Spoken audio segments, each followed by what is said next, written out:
today's session.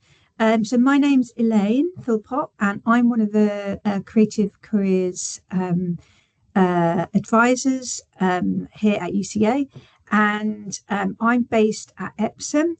So if you are based at Epsom, you'll probably see me on some of your courses or just wandering around the campus. But I deliver these sessions with Lucy, and I'll let Lucy introduce herself as well. Hi, I'm Lucy. I'm the Creative Careers Advisor based at Canterbury. So I work with fine art at Canterbury, architecture, product design, interiors, visual communication, and obviously fine art. And also I work with Mason TV Studios. If you are fond of fine art, which I think some of you are, I did teach you until last year. So you might know me as well from that. And Elaine and I have been running Launchpad. This is our fourth year, I think. Yeah. So the first year was a pilot, and then this is the fourth year of running a competition. This year we're doing it slightly differently. Last year we did 3 hour long support sessions, but we found we were trying to cram so much content into each one. This year we're doing these 9 sessions, 9 short sessions. We'll record them all. We'll also put them onto the Creative Careers platform, and we'll also put the PowerPoints on the Creative Careers platform. So if you're not able to miss one, or if a friend of yours wanted to come and they couldn't, the resources will be available. And we'll crack on. This is the first session of the first kind of block of 3. And this session is about setting up a creative business. And today we're just going to talk about from an initial idea, turning an initial idea into an opportunity that could become a business. Yeah, great. Thanks, Lucy. So just to give you that overview, as Lucy mentioned, it is part of a 9-part series, which sounds a lot, but they're only half an hour.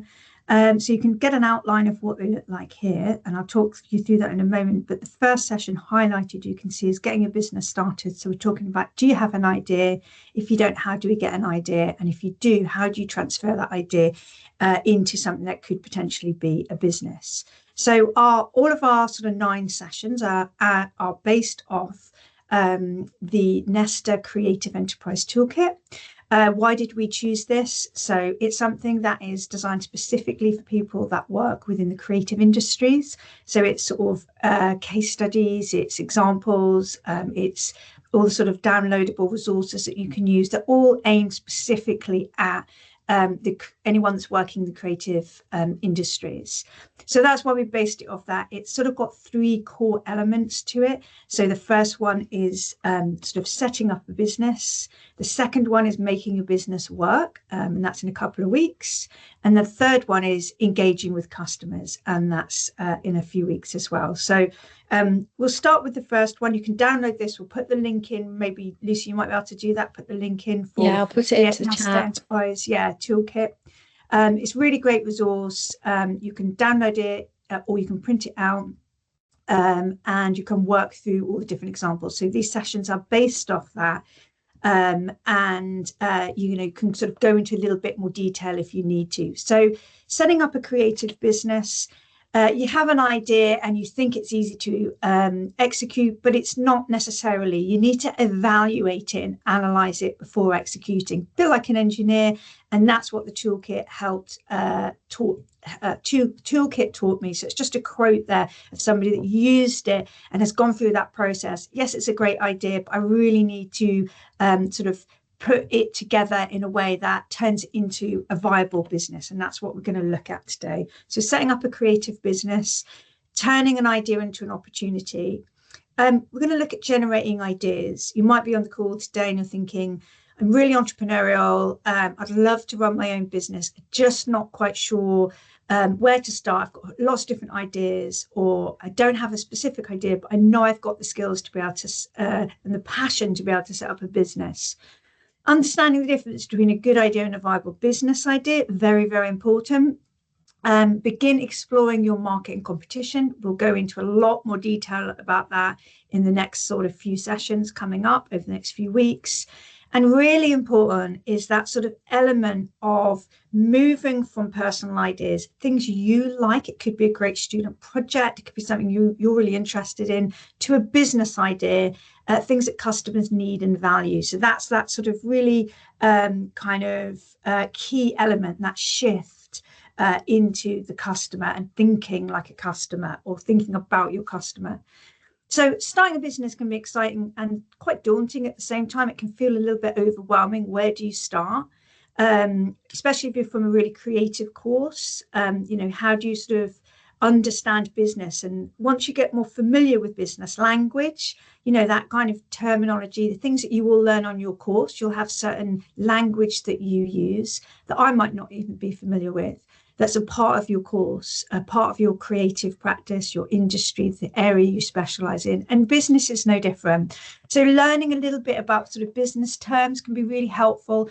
Certain processes that will make your business successful. You'll find it much easier and more exciting to share your ideas confidently, most importantly, with partners, people you might work with, suppliers that you really need, customers, and sort of other, maybe support agencies or businesses that are going to help your business be successful and grow. So we hope that you'll start to kind of get more familiar with that over this session and the forthcoming sessions.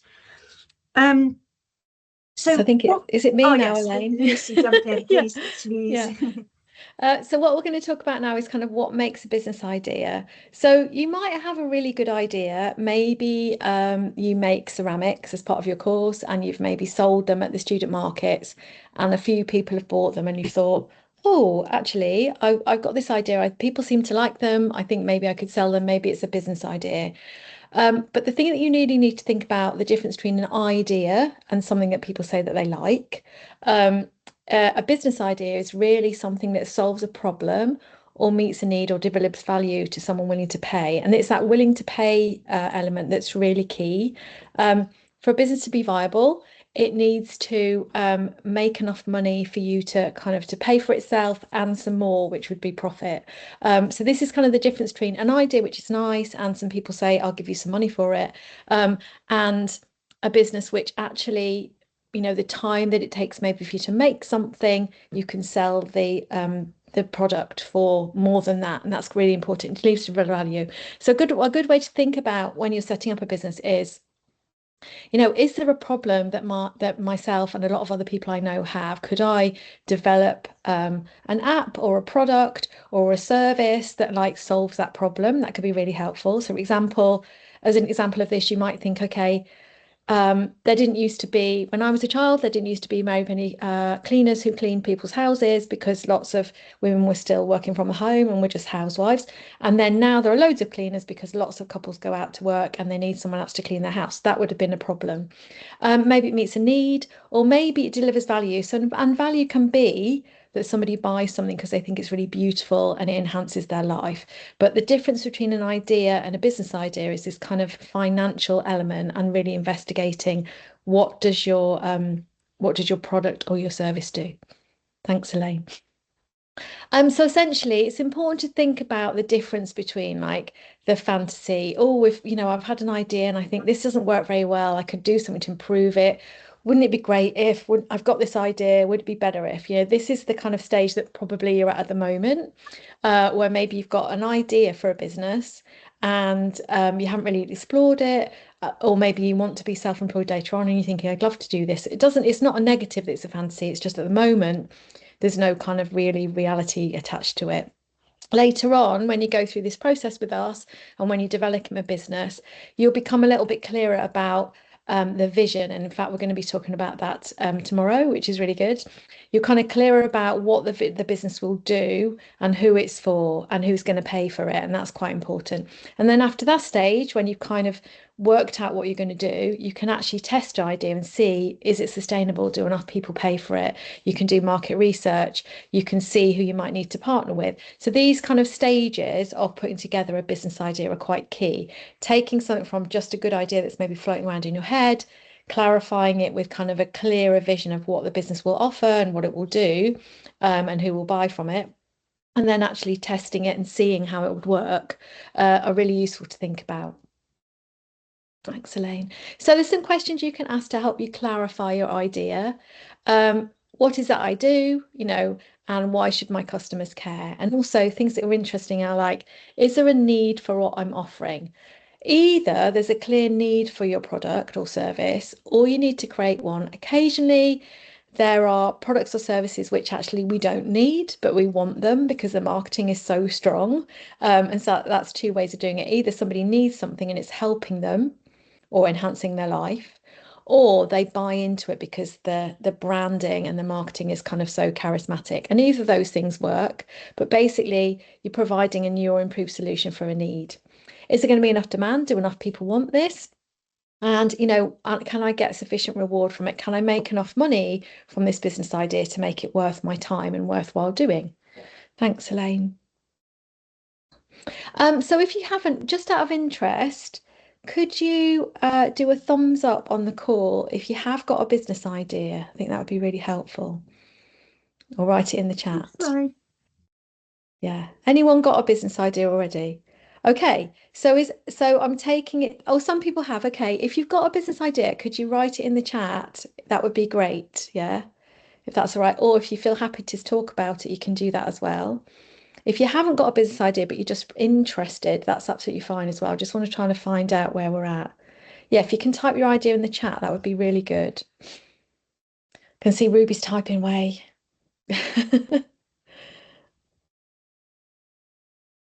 If you haven't got idea while these people are talking, looking at this slide can be really interesting. Thinking about where your passions lie, where your talents lie, and where somebody would pay you for something.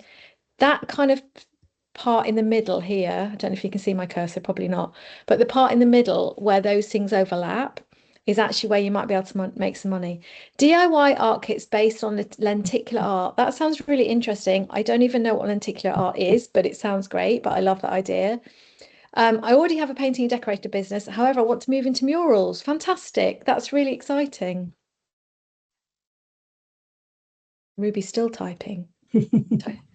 She's typing some more. But yeah, so if you don't Ruby. have, if you Ruby's just upcycled furniture, yeah, as part of my final collection back in 2023, and also told chairs as part of the Creative Mentor Network. That's fantastic. Yeah. So these are some examples of where people have thought about their passions, their talents, and their economic drive.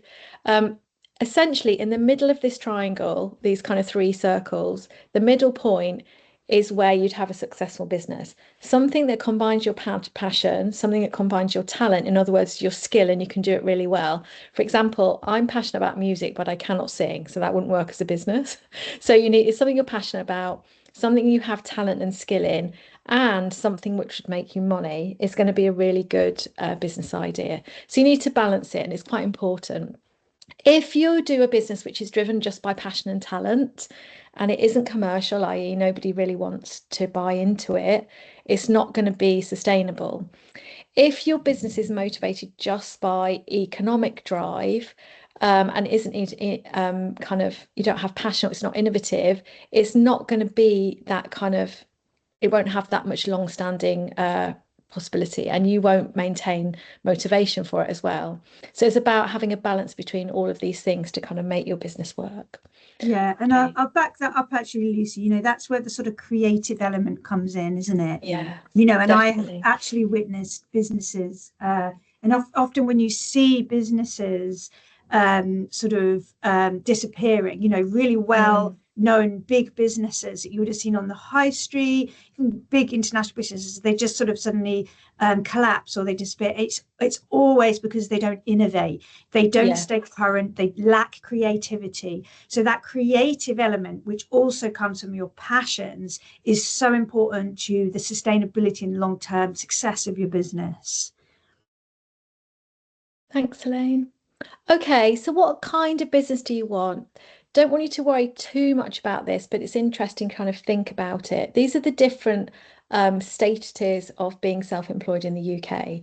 So sole trader is when it's one person and they have a business, they have quite straightforward accounts. They're not necessarily working with somebody else, they just work for themselves, which is a very simple form of being self-employed.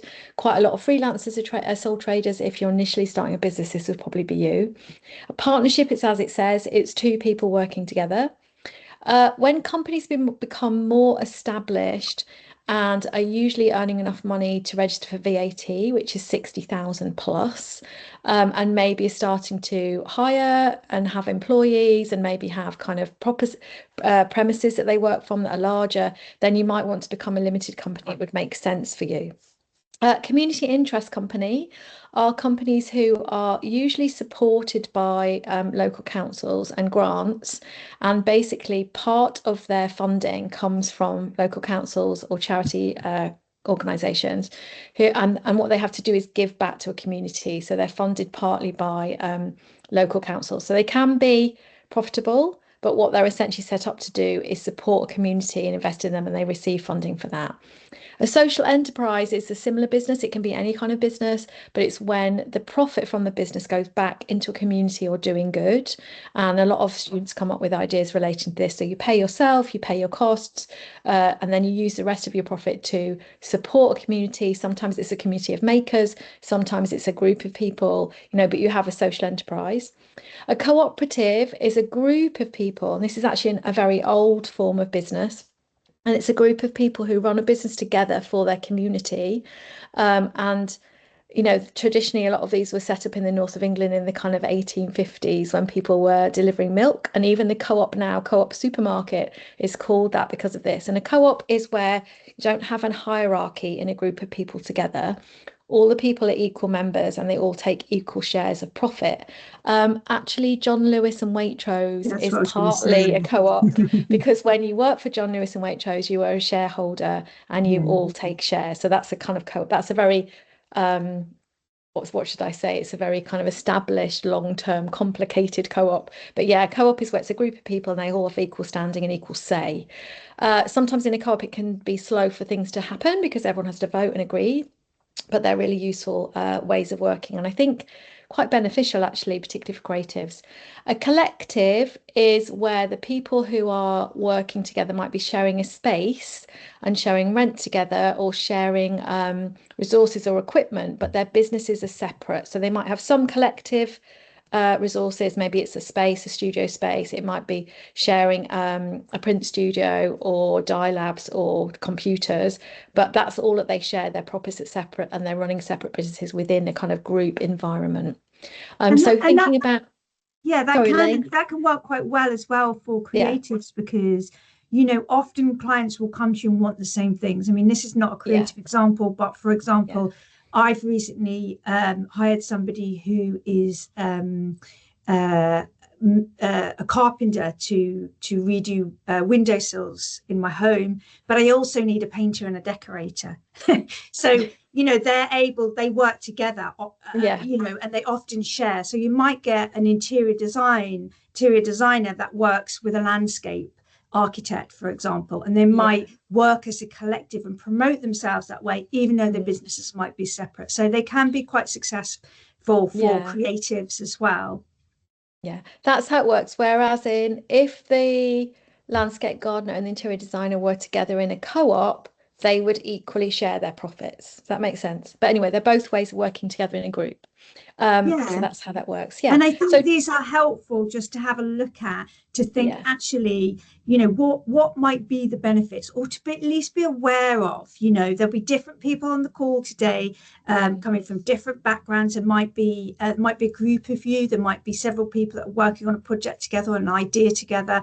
So being aware of, what types of businesses are there and what might be the benefits, and where might I like to place my sort of thinking around how my business develops and being entrepreneurial. Okay, thanks, Elaine. So here's some examples. These are some examples of when people came up with business ideas to kind of solve a problem or fill a gap. So Dyson vacuum cleaners is the classic one, basically. Basically, lots of people were fed up with old-fashioned vacuum cleaners. They were really heavy. They lost suction as they kind of got fuller of rubbish. They didn't really work very well. And essentially, they kind of... Dyson, as a product designer, he said, actually, this is a problem that I can solve and I can do better. And basically, it made so much money, basically made enough money not just to break even, but it now has a wide range of things. And their approach as a company is still to solve a problem or to make something better. So the hair dryers and the hairstylists, for example, they do things far more quickly, far more better, far more efficiently than other conventional methods. So that's their kind of product example. And EasyJet as well. So EasyJet kind of changed how we see flying, how people book flying, how they thought about it. And basically that idea of having a much, much cheaper flight, even though it's not as much of a luxury experience, has worked really, really well. The consumers really, really wanted that. And that's why it's such a kind of big company now, you know, because they saw a gap in the market and thought actually no one is doing very cost effective at the time when they set up. No one is doing very cost-effective travel. No one's doing affordable air travel. It was still very expensive. And so they set themselves up. That was their business model. That was the problem they decided to solve. Thanks, Soleil. Sorry. So we might want to think about sort of, you know, those ideas. And, you know, we've talked through a little bit about, you know, have you got that idea? Does it come from your passions, your interests, maybe those frustrations? But it's about turning that into a business idea and thinking about the customer. So if we look at this really good example here, an idea versus business, the idea that is you focused. I love smoothies. When it becomes customer focused, students need quick, healthy drinks. So it's thinking about, you know, moving your idea from you to your customer and really thinking about your customer at all points through your business. So one of the reasons that businesses often fail or struggle to grow is because actually they're not really in touch with their customer. Now, at different points as you go along your business, you'll have to change your sort of strategies, your approaches, but making sure that you understand what your customer wants, their needs, what they value, is crucial to your business being successful. And it's usually the pain point of most businesses. So this is your sort of chance right at the beginning to think, okay, I've got this great idea. I think it's great. I've had some interest, but I need to start thinking about my customer and where can I sort of focus that initial starting point for my customer? What might be that, you know, that kind of what we call the minimum viable products, that beginning idea, that beginning initial phase of I'm going to focus it here at this particular customer and start there as a kind of starting point. Can I just jump in there, Elaine? Yeah, of course. I'm just thinking if you don't mind if we use some of your examples. So for example, Yvonne, I presume that you're making your DIY art kits from lenticular art because you understand lenticular art and that's your specialism. So that sounds really interesting. What you would need to now find out is who would want to buy them and who else wants to learn that process and that technique. It sounds great. It's a really good idea. It's just about reaching out and thinking now, who would actually buy from me? Who are those people? And then after I'd done the lenticular art kit, how could I expand that into more products or more experiences or more versions of lenticular art? Sorry to use you as an example, but this is the point where you kind of take it from your skill and your passion into who are the customers. That makes sense. Yeah, thanks, Lucy. So with your business idea and you're thinking about how do you add that value, the value is, as we said before, and it's sort of looking at it in a slightly different way when we looked at those three circles. We can look at good. Creativity, value, and audience. So if we have an example, you might have an illustrator who does commissions, prints, book covers. You might have a designer that does custom branding, merchandising lines. So you're thinking about what's my creativity, what is the value that I add, and who is my audience, and what does the value bring? So later on in this session, we're going to give you sort of a downloadable worksheet that you can sort of fill in for yourself, just to give you some ideas, get you thinking about, is it, you know, am I focusing on my particular customer? Where's the value I'm adding and who is my audience? And we'll talk through, you know, what that looks like in a minute. So if you're thinking about finding value in your idea, here's sort of three ways of perhaps identifying that value. So you might want to think about solving a problem. You know, so what is the problem that you're solving? Examples could be, you know, student accommodation is quite boring. It all kind of looks quite similar. You know, that's a bit of a problem if I'm a student. You know, I'm a creative student. I want to make it feel personal and homely. I'll sell affordable wall art. A small business, small businesses need marketing visuals. Okay, so it's kind of, what is my problem, and what's the problem of my customer, and how do I sort of create value around that? You might need to fill a gap. So it might be an opportunity that you've spotted and doesn't really seem to be a product or a service that meets that requirement. So some examples here. It could be sustainable handmade goods. You found a bit of a niche there. It might be culturally specific fashion designs. It might be something you personally have experienced and actually you want to really fill that opportunity. You might want to focus on a particular area. So you might have found some problems yourself and you want to kind of find that gap. So I'll give you an example of myself in my real day-to-day life. I was looking for an accountant I struggled to find an accountant. So that was my problem, wasn't it? I was struggling to find an accountant. Why was I struggling? Because actually I could easily look up on Google and find an accountant. Well, actually, the problem that I had was that I'm just an individual person. I don't have a big business, big business as such, and I didn't really want to work for employ an accountant that worked for a big company or even a middle-sized company. It just didn't feel quite right. And so I managed to find an accountant who worked specifically through a recommendation. I was learning to drive and my driving instructor said, why don't you use my accountant? She's great. She works with individual people. She's really fantastic. She always works with individual people and she's great with working just with people who have really small businesses, like micro business, or just something that you need some accounting advice for. So for me, that was really solving my problem. And it was quite kind of niche what I was looking for. So my accountant doesn't work for every business. In fact, she's quite particular about who she takes on. She specializes in working with individuals who have really small micro businesses or just sort of, kind of individuals rather than kind of bigger organizations and companies. So, it's often finding a niche that you're looking for that can really sort of help you start by finding that initial customer base. And then you're offering a real value because she's going to understand my needs because I'm her customer and she's marketed it sort of directly to me and she specializes in that area. Or it may be that you're enhancing an experience. Maybe you've had an experience yourself and it's kind of frustrating, or you just saw an opportunity to enhance an experience. So it might be examples like immersive installations, captivating sort of digital content in a certain way, customizing live sort of art events. So it might be that you see an opportunity, there's not really anything in your local area and you want to develop that. You want to perhaps work with local councils, or you've got a group of other people you're working with on your course and you'd love to run some live events. You've seen an opportunity and you want to sort of enhance an experience. So again, it's about finding a value and identifying that with a particular customer base. Was there anything you'd like to add to that, Lucy? No, I think this is really key, this idea of thinking about, and it goes back to the previous slide, if you don't mind clicking on the previous slide, Elaine. Those examples of value, it can be joy, something makes somebody happier. It could be that what they buy into aligns with their personal aesthetic and that's why they buy from you. Maybe it's an experience about connecting with other people, being educated.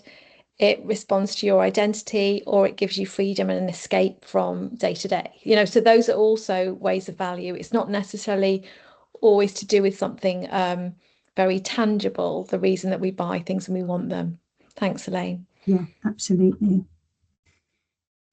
So starting with your audience, as we said, you could start to think about sort of, who might that be? And you might want to ask yourself some key questions. So, who gets excited about what you create? Who benefits from it? Who is already paying for something similar? So that means doing a little bit of sort of research. You might be running a small Etsy business or something like that, where you've done some of the student union markets and you've got a taste and a flavor for that. People are interested in your work. It might be a product, not necessarily a service. And you want to start anchoring that into, well, okay, where do I start? As we sort of spoke about before, what point can I start with my audience? It may grow, develop, expand, but what's your starting point? Is it a local business? Is it events organizers? Do you have sort of people that are just real sort of supporters of your work? They love your identity. Maybe you're a fine artist, you produced paintings, for example, they want to buy your work. Is it community groups? You want to reach out and run events for local communities. Is it online? Is that where your community lies? So think about, who is my audience and where are they based? As a kind of really starting point to really anchor in, where can I turn it from this sort of idea that focuses predominantly on me and becomes very much about who's going to buy my work, who's going to pay for my service, and who is it, who's that audience? And we'll talk about that in a lot more detail as we move forward into our next sessions. So anything you'd like to add to that, Lucy? No, I think this is really valuable. It doesn't take it away from you, but kind of starting to identify, and sometimes people's business have multiple groups and some other people's businesses just have one group, and that's absolutely fine. But understanding who they are and thinking about that's really important. Yeah, so this is a worksheet that we have put together. I realise we're just slightly over time. So we'll put it in the chat for you and you can use it if you'd like to. No, you don't need to if you don't want to, but it's just a helpful resource to get that sort of process of getting something down onto paper. So let's have a look at it in a little bit more detail. Oh, so, hold on, Elaine. Sorry. Yeah. Can you just go back to it? Yeah. Obviously, the first question is, what do you love creating? If you've already got a business idea, you can also put in your initial idea straight away. If you haven't got a business idea, maybe go back to those 3 elements and think, what could my business ideas be, and put multiple ones. If you've already got an idea, write the one idea in. Thanks, Elaine. It's okay. So the first 3 questions are sort of ideating your idea in a way. What do you love creating? Write 1 to 3 things that you really love doing. They may be like real strengths of yours or things that you really have that passion for. You think you could expand it into more of a business kind of context. And then number 2, it's that sort of idea versus business idea, something that creates value for a specific audience. So which is an idea that you really want to explore. So think about that. So the first sort of 2 questions very much focus around, sort of ideating and getting that idea anchored a little bit more to the audience. And then there's a series of questions that hopefully you'll find helpful to ask yourself. So number 1, what do you want to create? So that's the idea. I create minimalist illustrations, for example. Number 2, who's the audience? So who is it? Students and renters who want stylish wall art.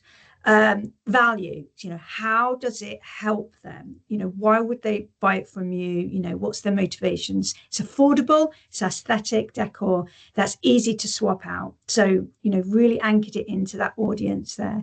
Offer, what exactly will you sell? Digital print, downloads, and custom commissions. Why you? Your unique style, voice or approach, bold lines, soft colors, and representation of real people. So that's really selling that sort of unique element, that USP. And the first step, so how is it going to make you money? So think about that. What could be the next things that I could do to sort of make me think about, how is it going to make me money? How many would I need to sell, or would I need to set up a website, etc. So there's 6 steps of kind of how would it make me money. Anything you'd like to add to that, Lucy? No, I think just this initial kind of listing and thinking about your business idea through a process can be really, really valuable. I appreciate this is the first stage, and we'll be going to a lot more depth throughout the next kind of 8 sessions. But today, really, these are the questions we want you to think about. But yeah, I think it's really valuable to try and do this. So some of the success stories from creative startups, a textile student who turned leftover fabric into sustainable accessories shop, a photography student who built a side business shooting headshots. So I think this is really great. And a fine art student who sort of monetized their sketchbook process on TikTok. So what's important about these examples is you can start somewhere. Okay, so and that's what this is all about. It's about starting somewhere, putting out that kind of initial idea, anchoring into a potential customer base, and thinking, I don't necessarily need to make a big business plan right now. I just need to have an idea, and how could I go about sort of testing that idea and turning it from a great student project, a great idea that you're passionate about, making it into something that's more for business. And there's some really good examples there of those that were carried out whilst people were still students, to get that taste and that flavor of how can they kind of monetize, how can they make their creative practice into their business and their income. In the beginning, my business was very much an idea. Gradually, my idea and confidence have progressed, and I now feel able to make my idea, take my business forward successfully. So again, it's thinking about that, isn't it? You know, you've sort of at this sort of ideation and ideas stage, and it's about making those sort of progressive steps to turning it into an actual business. Lucy, do you want to talk about? Yeah, because Elaine's going to put the worksheet into the chat. So tomorrow we are talking about, and if you haven't signed up for this, please sign up. We'd really appreciate it. It'd be great for you to come, because they do kind of feed into each other. Tomorrow, we're taking your initial business idea that you've come up with today and taking into creating a vision and mission statement. That's what the core of the thing is. Having a vision, mission, and vision-based statement are really, really important. They're clear pieces of wording which anchor your business and say quite succinctly what it does. So that's what's happening tomorrow. It'll be refining your idea into a vision and mission statement, and also talking about your personal values and how they need to align with your business as well. So that is what's happening tomorrow.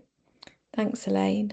We've got a couple more slides, and then we'll finish, because I can see we're slightly overrunning. We appreciate that some of you might be coming to these sessions because you want to just go through the process of putting together a detailed kind of plan for how to activate your business. But for some of you, we would love it if when you go through the process, you might want to enter our Creative Careers Launchpad Challenge. There will be a session at the end in April about how to enter the challenge, and it's fully aligned with all of these support sessions. You don't have to enter, but we'd love it if you did, especially if you've gone through the process. And for that, we kind of give you 3 categories to guide your entry. And thinking about these categories can also be helpful in terms of thinking about your business idea as well. Maybe you are a maker and you're going to make your product yourself, and it's made to order and you're kind of selling it directly. You make the product and you sell it. Maybe you've got an idea for being freelance, selling a skill or your time or a service. Maybe you've got a very innovative idea, which is a great business idea, but you might need investment with it, and it's that you might not be manufacturing yourself, but you've identified a gap in the market or community, and it's got potential to be scaled up and have investment. All of these ideas are valid. It can be quite useful to kind of think about them in terms of this talk and your idea. But we also appreciate that people have these categories can overlap. So it's like not hard and fast, but it can be helpful to think about it at the moment. So this is the kind of short version of the brief. Essentially, at the end of having interacted with all of the support sessions, we ask people to put together a short 5-minute video, and it answers some particular questions. There aren't very many questions, but basically you kind of show us showcase your brilliant idea. Thanks, and what's really important about that is that we do want to see, is it an idea or could it be a business? And that's why these sessions are really helpful. Because everyone has amazing ideas here at UCL, because that's the nature of being really creative. But you could also win £1,000, and that can help start maybe get those beginnings of your business. So if you want to stay in touch with us, you can scan our code, and then we have you as sort of registered, but we have your emails here anyway. Unfortunately, I can't upload the document because for some reason Teams isn't letting me add it. I don't know if you can, Lucy. It's not allowing me to do it on my end. I think it's a settings issue, but we can email it to everybody. So you'll get it on email. We can put our emails in the chat as well. Sometimes it lets you do it afterwards, Elaine, actually. Okay, perfect. Yeah, but if we can't, we will send it to you because you signed up. So we've got your email address. And if you haven't signed up for tomorrow's session, please do so. It's on the same, you will have the email, which has got the links in. to book, and you can just book the second session. Does anyone have any questions? I was thinking, do you want to stop sharing, Elaine? Yeah, I'll stop sharing now. Anyone got any questions? Not at all? Okay. That's great. Slightly overrun, great. but that's not too bad for Lucy and I. Yeah, thank you so much. It sounds like there's some really great ideas, and we'd love to hear from you tomorrow, and you can put together a vision and mission statement as well. Yeah, okay. That's great. Thank you, everyone. Thanks a lot. Bye. Bye.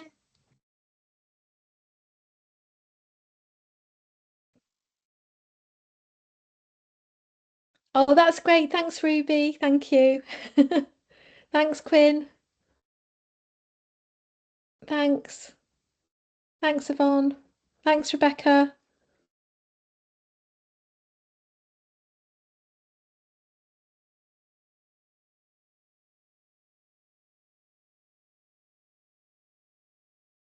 Thanks a lot. See you tomorrow, hopefully. Bye.